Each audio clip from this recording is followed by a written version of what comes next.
Okay, so I have recently got a brand new 2024 RAV4. This is GX hybrid model, two-wheel drive. I have bought this Azdome dashcam M550 Pro for my RAV4. It's a pretty good deal. I bought it for 120 Australian dollar with discount code. I ended up paying 80 something. Yeah, it looks the material looks good quality, obviously not as good as the high-end product, but good enough for me to have a 4K front camera and full HD rear one. The good thing about the aftermarket dashcam installation in RAV4 is there is a little bit of a small hole on top just here to feed the cable from the power source, which is here. Run it across just behind this glove compartment, so you can just undo this glove compartment by just squeezing in these two holding latches and that little holding point there.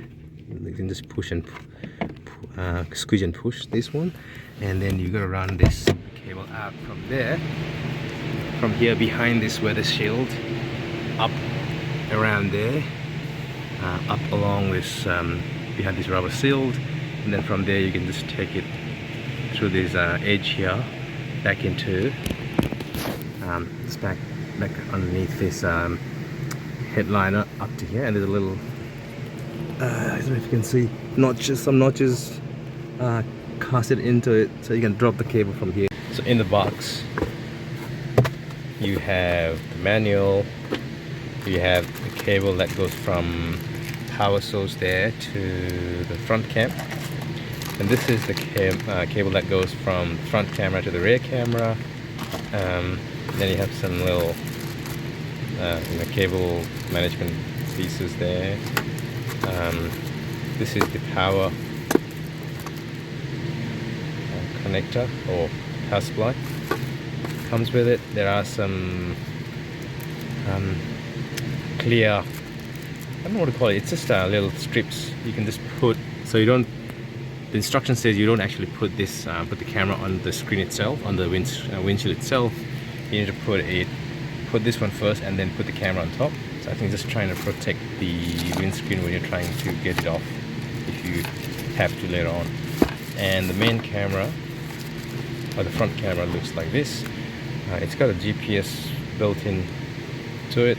There's a little bit of screen, small screen on the back. Comes with some connecting point. It's got a SD card already that came when I bought it. There's a spare, I believe this is a spare connector if I'm damaged or if I lost one of them. I don't know why there's a spare one, but there is a spare one if required. So my plan is to run the power cable from here behind the glove box, get it off from there.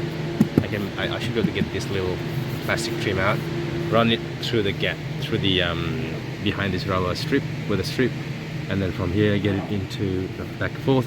Then I need to run another cable for the rear camera from there back here through this with the strip into the headliner and back all the way to the back. And there's a bit of a mucking around at the back for the cable. So the cable would come from here. I'll take this with the shield off. Then I'll have to, once it's out, I need to get these two out. I need to get this trim out as well, and I need to run the cable somehow from here into it, underneath the cable, this trim, and I need to run the cable and put the camera somewhere here at the center top of the rear windscreen, and that's pretty much it. But I think I'll have to use a thick cable tie to fish the cable in from here to here. It's a small cable, so should not be much of a drama, but I need to get this off. I need to be careful I don't lose the waterproof seal. This is fairly tight, so I think it should seal itself when I do that. It's a bit tricky to pull cable out, so I inserted as much as I can from the hole. I used one of these boring puller to pull it. So now I'll slowly pull the cable out. Now I'll be in this little clip trim removal to wedge through this and try to open this. There are a few clips that's holding it to the side. So all I want that is to get this cable from here behind that where the rubber shield, and take it up around and up to somewhere there near the mirror. So I have stuck the camera here, run the cable straight up into the headliner, tucked it under. It's a bit of a tricky bit to push it through there, but I had this little curvy bit of this clip removal piece that really helped me wedge it out. Have a bit of a gap there and push cable in. So I pushed both cable in through this gap, and the cable for the power cable has gone down through there, and it will feed in, as you can see already, through there. And I'll put the cover back on, and the cable for the rear camera will go all the way through here to the back. Yep, so I've run the cable in nice and tidy. It's a bit of excess cable here, which I will wind up, tie it with this cable tie, and just tuck it behind that air, and that's the air blower unit, I think. And I'll put the glove box back on. Yep, so I'll keep pushing the cable in.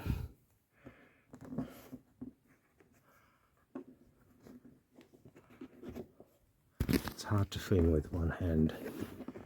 As well as push the cable in, but yeah, it's not difficult. So I've got the cable back here. So now I'll need to run it within this weather shield. So I'm unplug these two flexos conduit between the top tailgate and the body. So I'm trying to work out which one's easier to pull cable in and out of. Looks like this one's bigger, the left one. Even though it's got a bigger cable, it's got a bigger room, I think. So I'll have to somehow fish this cable into it, underneath the headliner, through there, back in. So I might use a thick, larger cable tie to use it as a pulling point, like a fishing point, and trying to insert it from that little hole and push it out. So it's only 10-12 millimeter distance, so it shouldn't be that bad. Then I'll run it in. I'll have to open this. So there's only 3 or 4. I was looking at one of the YouTube video. There's only so I've got the piece out. So once I get the cable in, I'll run the cable in there, and I'll stick the rear camera somewhere here in the middle. That line will be my reference, somewhere here. So I use this puller, I don't want to call clip removal, to pull all the clip out, so I can lower the headliner a bit and have a bit of a room to push the cable in through there and out. Yep. So this is really handy. So I've used the small hole here to send the pointed bit of the cable tie, and then I ran it through here. It's a bit of a fiddly job, but you can try and straighten this. It's a fairly flexible hose, rubber grommet or rubber conduit. So I managed to get the other side here. So what I did, I don't think we even need this bloody cable tie to pull. I literally push the head of the connector through there, and you can literally just pass it through there. So you can squeeze this. This hose is very flexible, this rubber, so you can just push it, pull it, use 2 hands, just push, pull. You can get it out here. You can see it's already out there. So I'll pull it out, then I'll run the rest of the bit, which is easier. So hard bit is this one, I think. Okay, so I've tucked everything in, the cables come out, so I've only got a small end that's required. So I'll put the camera in and put the cable connection. That's the connector.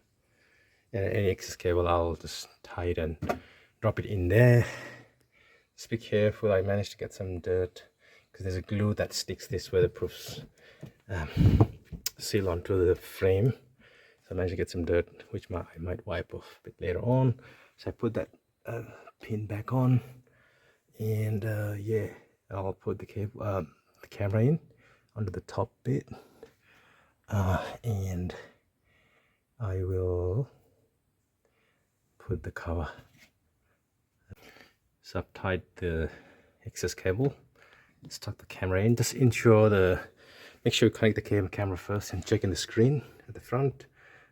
Which one's up and down, because it's confusing sometimes. You know, you couldn't tell intuitively which one's up and down. Just ensure that's correct and then install it. So I've used that middle line as a center reference for the camera here, somewhere in the middle. And now I will just put the cover back on. So the end product looks like this. It's there. For the front one, looks like this. When I turn the screen on, turn the car on, the screen appears. Just turn the screen on. SD card loading. You can see the rear. You can see the bottom left is the rear, and the front one is front, obviously. The large screen is for the front one. And started recording already with that green flashing lights.